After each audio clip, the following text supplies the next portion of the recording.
Siyempre, bago po inyong malakita, nandito po ang mismong tao na nagdala sa ating mga guests ng selfie note.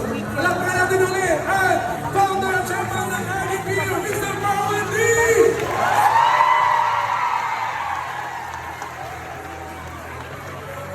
Magandang tanghali na kuya!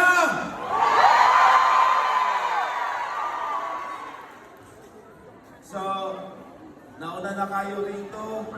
Natasan po ako para wala na bang mga ano? Parang may mga bakanting upuan doon. Bakit may mga nakatayo dito? Ayaw niyo umupo? Mahaba-haba itong araw na to. Hindi niyo ba nakikita ang ating mga magigiting na mga bisita?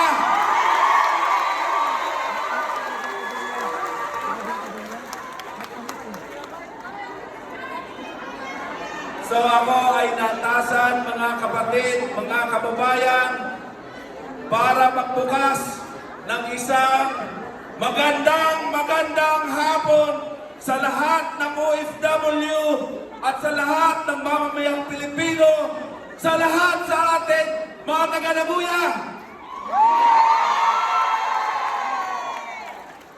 Alam niyo ba kung ano ang pagtitipon na ito? Ang pagtitipon na ito ay pagkakaisa para kay Tatay Digong Duterte! Duterte! Duterte! Duterte!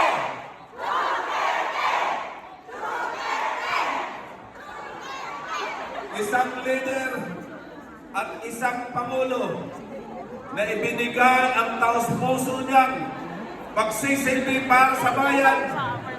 Wala tayong ibang nakitang kagaya ni Tatay Digong. Ngayong araw na to, sa gitna ng nagingit-ngit at mainit na panahon at nang-aapoy nating atensyon para sa pagkakaisa, para sa pagsalo-salo dito sa pagkakataon na ito. Maraming salamat po. Ito ay isang diwa ng ating pagkakaisa, mga kapatid. Hindi lang ito simpleng pagtitipon. Ito ay isang panata, di ba, mga taga-Nagoya? First time po ninyo na magkaroon ng mga ganitong bisita sa ganitong pagkakataon. Tayo ay mga Pilipinong handang manindigan. Handa nating ipaglaban ang ating dignidad.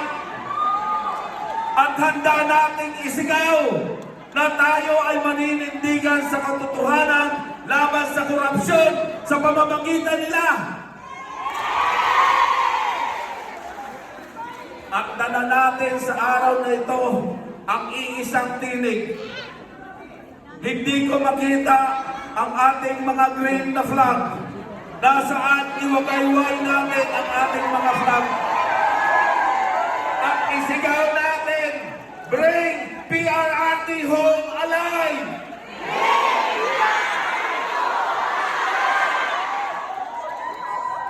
Bring PRRD home alive!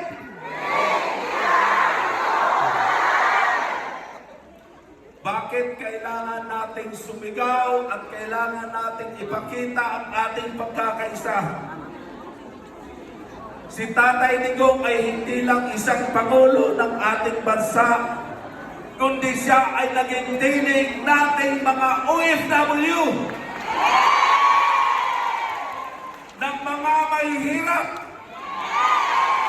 at naging tinig ng lahat ng naging biktima ng droga, korupsyon at pagnanakaw sa ating bansa.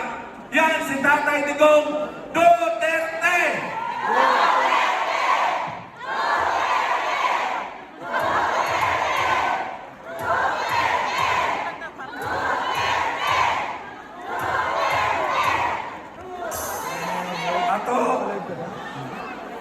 Ni Hunjin Tatsino, Visitor Swam, Guminan Dakido, Ima Zuto Tagalogo, sa Bindimas Nude.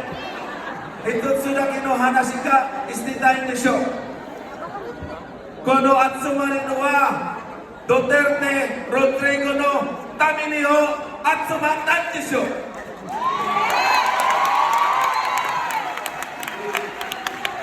Sa kanyang termino, sa termino ni Tatay Digong, natuntunan natin na mawala ang ating takot sa pagpasok sa mga iski-iskinita ng ating mamamayan at ng ating mga kababayan at ng ating mga kapamilya. Naramdaman natin ang isang tunay at may paninindigan na isang leader na kahit na tinatawag siyang bastos, bastos nga siya magsalita.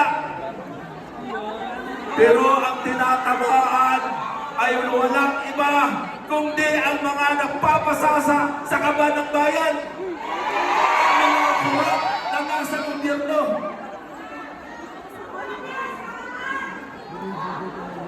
Kaya ayaw na nila antayin na siya ay ating pagbabain. Nagkusang loob na lang siya mag-resign. Sino yun? Si Tambaloslos.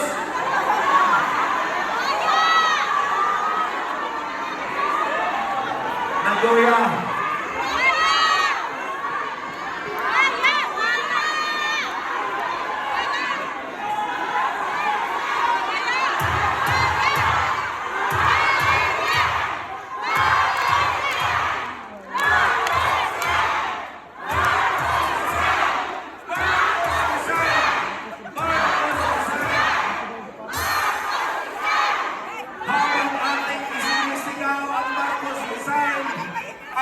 Mga kababayan sa Pilipinas sa liwasang Bonifacio ay nagkakaisa sa araw na ito. Tayo ang tinig dito sa Japan at ito ay makikita sa buong mundo. Mga kababayan, hindi na tayo bulag sa kasalukuyang sitwasyon. Nakikita natin ang pagdami ng mga nagugutom. Last week lang po, pagkagaling ko sa Pilipinas, ang dami po mga nagugutom. Hindi lang po sa mga probinsya. Lumabas lang po kayo, 1 meter away from Quezon City, sa Maynila mismo, ang dami po mga naghihirap na kababayan natin. At ito ay dahil sa pagdami rin ng pagbabalik ng mga korap na opisyal sa ating gobyerno, sa pamumuno mismo ng isang Pangulong walang pakialam para sa kapakanan nating mga Pilipino at lalo na sa ating mga OFW. Naririto tayo